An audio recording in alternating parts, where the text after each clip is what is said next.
The action potential arrives at the synaptic knob. This is represented by the purple arrow. Calcium channels, represented by the green, open, which allows calcium, represented by the yellow dots, to move into the cell. Increased calcium causes synaptic vesicles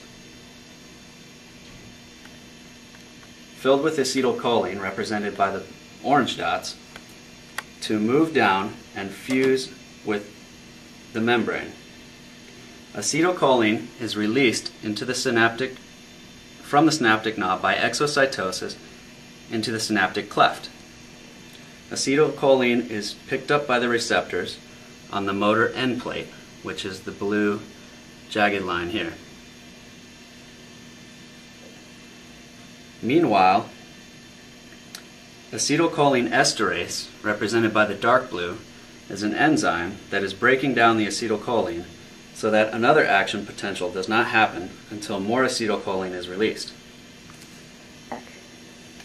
When the acetylcholine is picked up by the receptors on the motor end plate of the skeletal muscle, sodium and potassium channels open, allowing the sodium ions to enter the muscle fiber. This is represented by the black dots. An increase in positive ions inside the muscle cell initiates another action potential on the sarcolemma. This is represented by another purple arrow. The action potential travels down the sarcolemma into the T-tubules and stimulates the release of calcium, represented by yellow dots, from the terminal cisternae of the sarcoplasmic reticulum, where it has been sequestered by calsequestrin, and that is released into the sarcoplasm of the muscle cell. Skeletal muscle is made up of many bundles of fascicles. These fascicles contain bundles of muscle fibers and also myofibrils. Calcium, represented by purple, floods over the thin filaments and binds to troponin, represented by black, which pulls the tropomyosin, represented by orange, off of the active site on the actin, which is represented by yellow. The high-energy myosin heads, represented in white, leap to bind onto the exposed active sites on the thin filaments, forming a cross bridge. The myosin head pivots to the low energy state, releasing ADP and moving the thin filaments over the thick filaments. This is called the power stroke.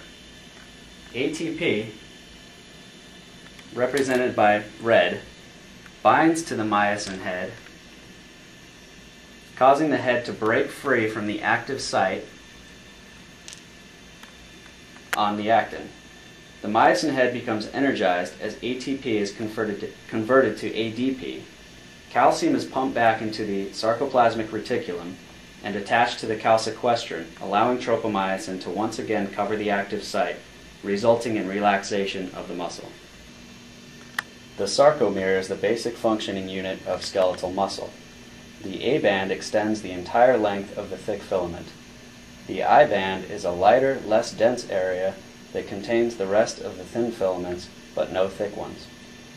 The Z line, or Z disc, is a plate-shaped region of dense material that separates one sarcomere from the next. The M line extends down the middle of the sarcomere.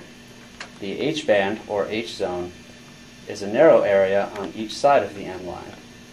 Muscle contraction is the thick and thin filaments sliding over one another, causing the distance between the Z discs to shorten.